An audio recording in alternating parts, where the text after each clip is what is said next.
आप सबका स्वागत है फिर से आपके अपने चैनल लाइफ साइंस कैफ़े में और आप देख रहे हो प्लांट फिजियोलॉजी के प्रीवियस ईयर क्वेश्चन पेपर्स। ठीक है, तो हम शुरू करते हैं। आपको पता है कि 200 मार्क्स का ये क्वेश्चन पेपर होता है और इसमें 10 क्वेश्चन होते हैं। ठीक है, और जो पहला पेपर होता है मतलब उसमें किस तरह से क्वेश्चंस आएंगे, बेसिक्स भी आते हैं कुछ। वो सिलेबस है वो मैं कभी किसी वीडियो में शेयर कर दूंगी, लेकिन उससे पहले आप इनको ज़रूर अटैम्प्ट करने की कोशिश करना। 8 क्वेश्चंस हैं इसमें, 10 क्वेश्चन है और इसमें 8 आपने कोई भी करने हैं। सभी क्वेश्चंस के बराबर मार्क्स होते हैं। ठीक है, तो एक्चुअली ये पहला और मतलब इसका पैटर्न ना अभी कुछ चेंज हुआ है। ठीक है, तो उसमें प्लांट फिजियोलॉजी के जो मेन क्वेश्चंस हैं वो इसमें आपको दिखेंगे और बाकी के जो हैं वो हम बाद में शेयर कर देंगे। मेरे पास सारा सिलेबस भी है उसका। तो चलिए शुरू करते हैं। पेपर का फर्स्ट क्वेश्चन देखते हैं। What are the two phases of respiration? Explain the process of Krebs cycle. Krebs cycle को आपने यहाँ पे explain करना है. Indicate how much energy is released in one cycle of respiration. Total आपने कैलकुलेट करके दिखाना है, इसको अच्छे से एक्सप्लेन करना है, इसके डायग्राम आपने बनाने हैं। क्वेश्चन नंबर 2 है critically comment on the following. The reported existence of photosystem first and second. ठीक है, यहाँ पे फोटोसिंथेसिस जो चैप्टर है आपका तेजन-जेगर का, उसमें से आप देख सकते हैं किस तरह से आपने एक्सप्लेन करना है। The discovery of photosynthetic unit and quantasomes, इसके ऊपर आपने एक्सप्लेन करना है, कमेंट करना है अच्छे से। क्वेश्चन नंबर 3 है use of CO2 14 in tracing the path of carbon in dark reaction. किस तरह से यूज़ होती है कार्बन डाइऑक्साइड 14 जो है वो, ये 9 + 8 + 8 मार्क्स के हैं। क्वेश्चन नंबर 3 है व्हाट आर ग्रोथ रिटार्डेंट्स। ठीक है, ग्रोथ रिटार्डेंट्स क्या होते हैं, how do they differ from growth inhibitors. Retardants क्या होते हैं और वो इनहिबिटर से किस तरह से अलग है, ये आपने बताना है।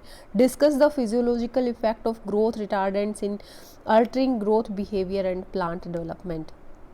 फिर आपने डिस्कस करना है, मतलब एक क्वेश्चन है जो वो क्वेश्चन इन्होंने किस तरह से तोड़ दिया है, बहुत सारे पार्ट्स बनाए हैं। फिर डिस्कस करना है फिजियोलॉजिकल इफेक्ट्स को, ग्रोथ रिटार्डेंट्स के क्या क्या फिजियोलॉजिकल इफेक्ट्स हैं इन अल्टरिंग ग्रोथ बिहेवियर, ग्रोथ का बिहेवियर को अगर चेंज करते हैं और प्लांट के डेवलपमेंट को अगर किस तरह से वो अल्टर करते हैं। क्वेश्चन नंबर 4 है write short note on grain seed protein of cereals and pulses. Cereals और पल्सेस में ग्रेन या सीड प्रोटीन जो होती हैं वो क्या है, उसको उसके ऊपर नोट्स लिखना है आपने। क्वेश्चन नंबर 4 का सेकंड पार्ट है structure and function of mitochondria. देखिए ये माइटोकॉन्ड्रिया आप क्लास 7 से पढ़ते आ रहे हैं और आपको यहाँ इतने अच्छे से एक्सप्लेन करना है कि आपको ARS साइंटिस्ट बनने से कोई ना रोक सके।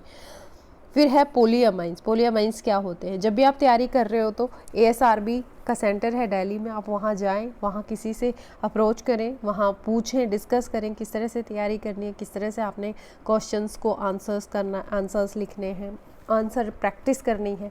ये सारी चीज़ें आपको जो है अपने टारगेट तक ले जाएगा। ठीक है, क्वेश्चन नंबर 4 का D है ऑक्सीडेटिव फॉस्फोरिलेशन। फिर है आइसोजाइम्स, इन पे शॉर्ट नोट लिखना है आपने, सभी 5 के हैं, 5 नंबर के हैं। ठीक है, फिर क्वेश्चन नंबर 5 है what are the major physiological differences between C3 and C4 plants. इनके बीच में डिफरेंस क्या है major, how these physiological differences are related to dry matter production.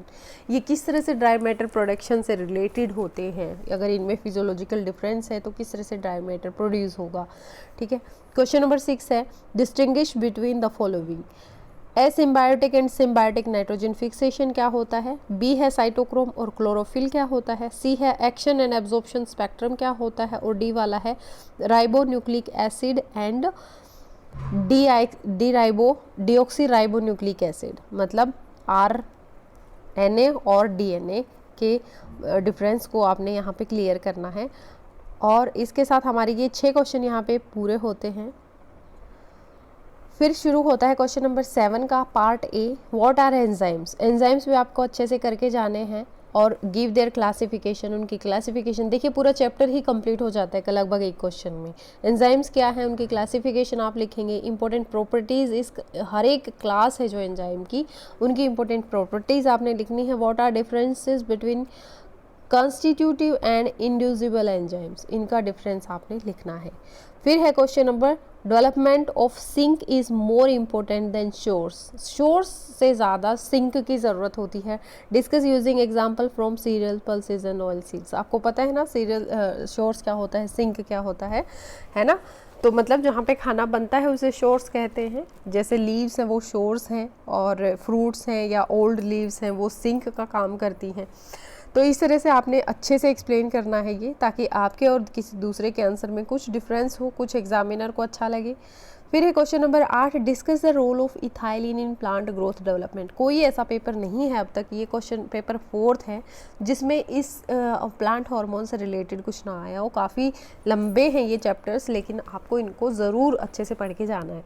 Question number 9 है, how is nitrate reduced in ammonia in plants and how are the different pathway where ammonia is incorporated into organic molecule। ठीक है, ये आपने explain करना है अच्छे से हर एक पार्ट को। क्वेश्चन नंबर 10 फिर देखिए, what right short notes on the following. Correlation के ऊपर लिख सकते हैं आप note. Coefficient of variability, F value क्या होती है, लेवल ऑफ सिग्निफिकेंस क्या होता है, और फिर ये लास्ट वाला है स्प्लिट प्लॉट, दिखाई नहीं दे रहा,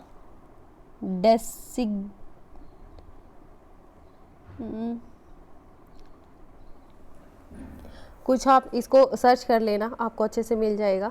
लेकिन मैंने इनकी फ़ोटोज़ ऐसे सच ली हैं, अगर मैं इनको कॉपी करती तो शायद ये आ जाता क्या लिखा हुआ है। और पेपर और भी हैं बहुत सारे, तो ये हमारे क्वेश्चन पेपर को आप कर सकते हो, स्नैपशॉट ले सकते हो।